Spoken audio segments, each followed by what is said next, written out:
जर तुम्ही अलिबाग प्लॅन करत असाल तर हा व्हिडिओ नक्की बघा.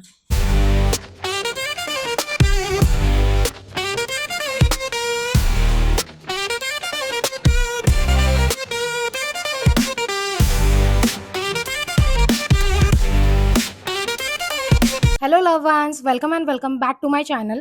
तर आज मी घेऊन आली आहे अलिबागची आयटिनरी प्लॅन.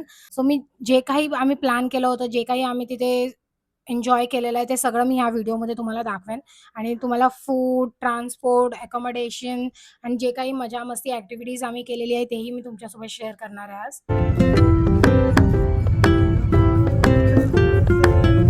सो सर्वात पहिलं आपण स्टार्ट करूया ट्रान्सपोर्ट. सो ट्रान्सपोर्ट मी 2 टाईपचे तुम्हाला सांगेन, मुंबई टू अलिबाग आणि पुणे टू अलिबाग. कारण की आम्ही पुणे टू अलिबाग गेलो होतो आणि काही आमचा जो स्टाफ आहे जो मुंबईला आहे, तो मुंबई टू अलिबाग त्या लोकांनी ट्रॅव्हल केलं होतं. सो मी ते दोन्ही कव्हर करेन त्यात. मुंबई टू अलिबाग जर तुम्ही प्लॅन करत असाल तर तुम्ही CSTला जा, CSTवरून गेट ऑफ इंडियाला जा आणि तिथून गेटवे ऑफ इंडियावरून तुम्हाला खूप सगळे फेरीजचे ऑप्शन्स मिळतील. सो मला 2 त्यातले माहिती आहेत. M2M फेरी माहिती आहे आणि दुसरी आहे मालदार. सो M2M जरा कॉस्टली आहे. जर तुम्ही रिझनेबल रेटसाठी बघत असाल तर गो विथ मालदार. ठीक आहे. सो 180 टू 200 पर पर्सन तुम्हाला 1 तासात अलिबागला पोहोचवेल ती मांडवा बीचवरती. ठीक आहे. आणि तिथून मग पुढे अलिबागपर्यंत तुम्हाला त्यांचे फ्री बसेस असतात. इझिली तुम्ही ट्रॅव्हल करू शकता. आणि इफ जर तुम्हाला पुढे काही स्टे वेगळं करायचं असेल तर तुम्ही टॅक्सी पण करू शकता. सो टॅक्सीचे जे प्राइजेस असेल ते व्हेरी करतील कोणत्या सीझनमध्ये तिकडे जाताय आणि काय त्यांचं रेट असेल. बट स्टिल बार्गेनिंग जर तुम्हाला येत असेल सो यू कॅन बार्गेन. पुण्यावरून आम्ही प्रायव्हेट व्हेकलनी गेलो होतो आणि बाकी ऑफिस स्टाफसाठी आम्ही बस केलेली होती. सो जर तुम्ही प्रायव्हेट व्हेकलनी जात असाल तर पेट्रोल आणि टोल टॅक्स वगैरे पकडून 2,000 ते 3,000 जाते. बट इफ तुम्ही जर बसने ट्रॅव्हल कराल तर AC बस वगैरे जरी तुम्ही कन्सिडर केली तरी 300 टू 450 पर्यंतच्या अराउंड तुम्हाला पर पर्सन तिकीट भेटेल, जी तुम्हाला डायरेक्टली अलिबागला पोहोचवेल. हार्डली 3.5 टू 4.5 म्हणजे 3.5-4.5 तासाचं अंतर आहे तुम्हाला तिथे पोहोचायला. बट मी रेकमेंड करेल जेव्हा तुम्ही वीकेंड्सला जाताना खूप जास्त रश असतो. मीन्स लिटरली आम्ही सकाळी 6 वाजता निघालेलो आणि तिथे आम्हाला पोहोचायला 1 वाजला होता आणि स्टिल आम्ही ट्रॅफिकमध्ये होतो. मीन्स ट्रॅफिक खूप जास्त होता अर्ली मॉर्निंग निघून सुद्धा. इफ तुम्ही जर वीकेंड प्लॅन करत असाल तर अकॉर्डिंगली प्लॅन करा की लवकर निघायचं आहे किंवा एकदमच लेट नाईट वगैरे निघा. म्हणजे तुम्हाला जास्त प्रेफरेबल राहील तुमच्या प्लेसवर पोहोचायला. ट्रॅव्हलिंगचं जर कन्सिडर केलं तर तुम्ही अराउंड 400 टू 500च्या अराउंड तुम्ही याल. इफ बस, फेरी वगैरे काही कन्सिडर केलं तरी. Transport you can consider as ₹500 in one go. ठीक आहे. मग रिटर्न सेम तेवढंच कन्सिडर तुम्ही करू शकता. नेक्स्ट टॉपिक घेऊया अकोमोडेशन, वेअर टू स्टे. तुमच्याकडे खूप जास्त मेंबर्स असतील आणि तुम्ही त्यानुसार प्लॅनिंग जर करत असाल तर तुम्ही विला बुक करू शकता. जर विला बुक करत असाल तुम्ही खूप आधी बुक करा. मीन्स लाईक 1 मंथ 2 मंथ्स आधी बुकिंग करा तर तुम्हाला जास्त प्रेफरेबल राहील ते. कारण की रिझनेबल रेट्स भेटतील. एकदम हरीमध्ये जेव्हा तुम्ही बुकिंग करता ना त्यावेळी हा प्रॉब्लेम येतो की खूप हायली रेट्स असतात आणि खूप कमी चान्सेस असतात तुम्हाला विला भेटण्याचे, चांगले विला. आम्ही कॅम्पिंग बुक केली होती. तर कॅम्पिंगचं नाव होतं sea view beach camping.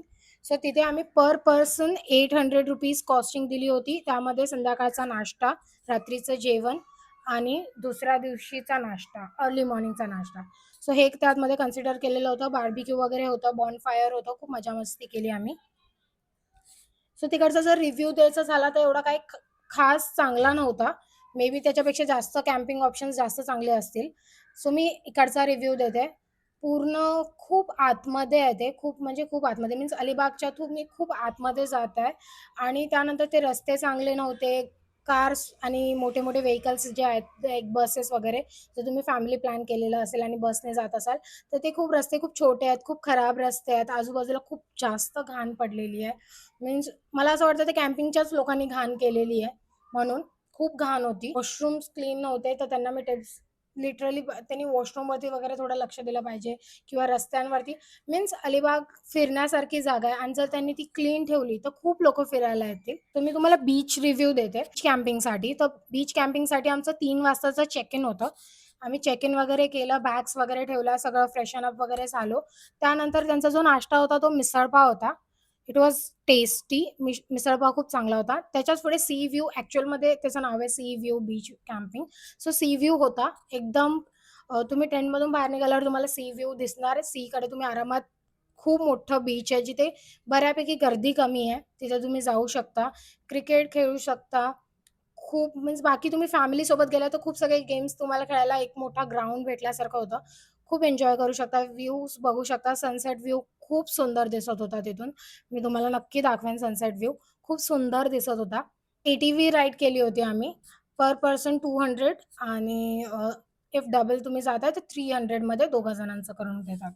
So नंतर रात्री जेवणाला होतं चपाती, सुकं चिकन, भात आणि सलाड होता.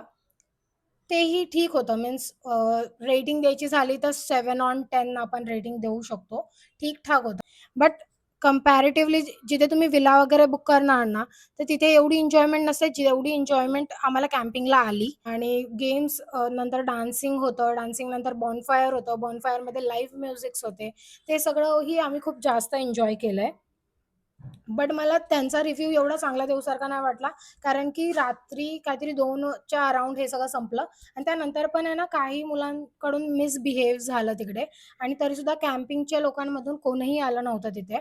सो मीन्स त्यांची रिस्पॉन्सिबिलिटी आहे ती. त्यांचे टेंट असू दे, त्यांची माणसं, त्यांनी जी बुकिंग केलेली माणसं आहेत, ही तर सगळी त्यांची रिस्पॉन्सिबिलिटी आहे आणि ते काहीच आले नाही आणि तिथे खूप जास्त फायटिंग वगैरे चालली होती. त्यासाठी मी रिकमेंड नाही करत आहे तुम्हाला. पण त्याच्या बाजूलाही रेवदंडा बीच कॅम्पिंग होतं. एकदम नियर बाय तिथं होतं. ते खूप सुंदर वाटत होतं. लिमिटेड माणसं त्यांनी ठेवली होती. पण छान होतं.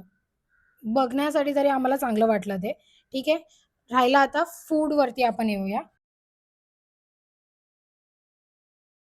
फूडवरती आम्ही 2 हॉटेल्सला जेवायला गेलो होतो. फर्स्ट जे आम्ही गेलो होतो Mhatre seafood Mejwani. So but obvious seafood आहे म्हटल्यावर तिथे सी फूड खूप टेस्टी होतं. म्हणजे खूप आम्ही सुरमई थाळी घेतली होती, पॉपलेट थाळी घेतली होती, प्रॉन्स थाळी घेतली होती आणि चिकन थाळी घेतली होती आणि व्हेज थाळी. काही लोकं व्हेज होती म्हणून. सो व्हेज आणि चिकन एवढं टेस्टी नव्हतं. बट सी फूड खूप जास्त टेस्टी होतं. मी नक्की रेकमेंड करेन तुम्हाला, की तुम्ही व्हिजिट देऊ शकता. खूप टेस्टी होतं त्यांचं फूड. आणि नेक्स्ट जे आम्ही गेलो होतो महेश लंच होमला. सो महेश लंच होमचं सी फूड खूप टेस्टी होतं. बट नेक्स्ट डे मंडे असल्याकारणाने आम्ही व्हेज खाल्लं होतं आणि व्हेजही खूप जास्त टेस्टी होतं. मला व्हेजमध्ये जास्त टेस्टी वाटलं. आणि त्यांनी लास्ट स्वीट डिश आम्ही घेतली होती मोदक. सो मोदक पण खूप ज्युसी होते. ते खूप टेस्टी होतं. आणि जी थाळी तुम्ही मीन्स दोघांकडे आम्ही बघितली ना, तर थाळी तुम्हाला 350 टू 400 अराउंड भेटेल. मीन्स जे स्टार्टिंगपासून सुरमई थाळी, प्रॉन्स थाळी हे सगळे जे होते ना, ते 350, 400, 450. सो 450च्या वर एकही थाळी नव्हती. सो सगळे त्याच्या खालीच. टेस्टी होतं खूप. क्वालिटी, क्वांटिटी खूप चांगलं होतं. लोकांची सर्व्हिसही खूप जास्त चांगली होती. फ्रेंडली होती लोकं. आणि इवन महेश लंच होममध्ये मी त्याचा कॉन्टॅक्ट नंबर तुम्हाला देईन. ते त्यांचं स्वतःचं स्टे पण आहे कॉटेजेस पाठच्या साईडला आणि इवन त्यांचं रिसॉर्ट पण एक आहे आणि विलाही आहे. सो तेही आम्ही विचारलं होतं. तर तो बोलला, की विलासाठी आम्ही पर पर्सन ₹2000 चार्ज करतो. बट त्याच्यामध्ये 2 टाईमाचं जेवण, 1 टाईमाचा नाश्ता आणि बाकी स्नॅक्स वगैरे आणि पूल वगैरे सगळं तिथे आहे म्हणून ते त्याप्रमाणे. आणि 2 टाईमाच्या जेवणमध्ये पण 1 टाईम चिकन आणि 1 टाईम सी फूड कन्सिडर होणार. सो मला असं वाटतं इफ तुम्ही जास्त जण प्लॅन करत असाल, तर ते तुम्हाला बेटर राहील. बिकॉज आम्ही कॅम्पिंग पर पर्सन ना, पर पर्सन 800 आणि 2 टाईमाचं त्याचं वेगवेगळं जेवण जर आम्ही कन्सिडर केलं तर 400 ची थाळी होती. असं करून असंही 2000 झाले होते. बट आम्हाला पूलमध्ये एन्जॉयमेंट नव्हती किंवा प्रायव्हेट स्पेस असा नव्हता. बिकॉज ते कॅम्पिंग होतं. बाकीचे लोकं पण भरपूर होते. त्यामुळे तेवढा व्ह्यू येत नाही. मीन्स तेवढी एन्जॉयमेंट तुमची पर्सनली होत नाही. पर्सनल स्पेस नसते. सो विला जर तुम्ही कन्सिडर करत असाल 2 महिने आधी बुकिंग करा. त्यांचा नंबर मी इथे टॅग करेन. तुम्ही नक्की त्यांना कॉन्टॅक्ट करा. त्यांचा रिसॉर्ट आहे. रिसॉर्टमध्ये 1500 पर पर्सन त्यांची बुकिंग होती. सो तेही तुम्ही कन्सिडर करू शकता. इव्हन नेक्स्ट डे आम्ही मग गेलेलो नागाव बीचला. सो नागाव बीचला खूप सगळे स्पोर्ट्स मतलब वॉटर ॲक्टिव्हिटीज आहेत, वॉटर स्पोर्ट्स आहेत.